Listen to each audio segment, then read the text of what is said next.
కేవలం 7,999K up to 10 kgs వరకు బరువు తగ్గి అధిక బరువు నుంచి వచ్చే ప్రధాన సమస్యలను దూరం చేసుకోండి. పెద్ద సినిమా ఒక్కసారి వాయిదా పడితే దాని ప్రభావం మిగిలిన సినిమాలపై గట్టిగా ఉంటుంది. ముఖ్యంగా రిలీజ్ డేట్ అనౌన్స్ చేసిన సినిమాలు ఏం చేయాలో తెలియక దర్శక నిర్మాతలు సతమతమవుతారు. ప్రెజెంట్ ఇలాంటి సందిగ్ధంలోనే ఇరుక్కుంది తండేల్ యూనిట్.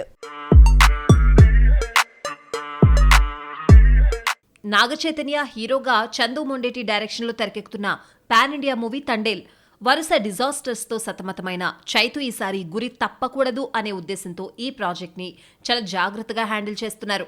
ఇప్పటికే 50% షూటింగ్ ఫినిష్ అయింది. మిగిలిన వర్క్స్ శరవేగంగా జరుగుతోంది. అయితే రిలీజ్ విషయంలో మాత్రం తండేల్ టీం పరిస్థితి ముందు నొయ్యి వెనుక గొయ్యి అన్నట్లుగా మారింది. డిసెంబర్ 20కి తండేల్ రిలీజ్ అని ఎప్పుడో ప్రకటించింది గీత ఆర్ట్స్ 2. ఇప్పుడు దానికి కట్టుబడలేని పరిస్థితి. గేమ్ చేంజర్ క్రిస్మస్కి వస్తుందని అనౌన్స్ చేశాడు దిల్ రాజు. పుష్ప 2ని ఆగస్టు 15 నుంచి డిసెంబర్ 6కి షిఫ్ట్ చేశాడు అల్లు అర్జున్.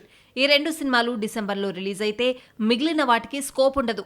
బన్నీ తర్వాత 2 వారాల గ్యాప్లో రామ్ చరణ్ దిగుతాడు కాబట్టి 2 పాన్ ఇండియా సినిమాల మధ్య తండేల్ నలిగిపోవాల్సి ఉంటుంది. డిసెంబర్ వార్ నుంచి తండేల్ తప్పించుకోవాలంటే 2 ఆప్షన్స్ ఉన్నాయి. ఒకటి నవంబర్కు మార్చుకోవడం, కానీ పెద్ద బడ్జెట్ సినిమాలకు అదంతా సేఫ్ సీజన్ కాదు. అక్టోబర్ టైట్గా ఉంది. ఒకవేళ సంక్రాంతికి వెళ్దామా అంటే అక్కడ చిరు, వెంకటేష్, రవితేజ, బాలయ్య కాచుకుని కూర్చున్నారు. ఇంత సంకటం మధ్య తండేల్ని ఎప్పుడు రిలీజ్ చేయాలి అనేది దర్శక నిర్మాతలకు పెద్ద సవాల్గా మారింది. ప్రెజెంట్ షెడ్యూల్ ప్రకారం షూటింగ్ జరిగిపోతోంది. Game Changer release date announce అయ్యాక ఏదో ఒక డెసిషన్ తీసుకునే ఛాన్స్ ఉంది. మొత్తానికి భారీ బడ్జెట్తో నాగచైతన్య చేస్తున్న తండేల్ రిలీజ్ డేట్ కథ ఏ కంచికి చేరుతుందో చూడాలి.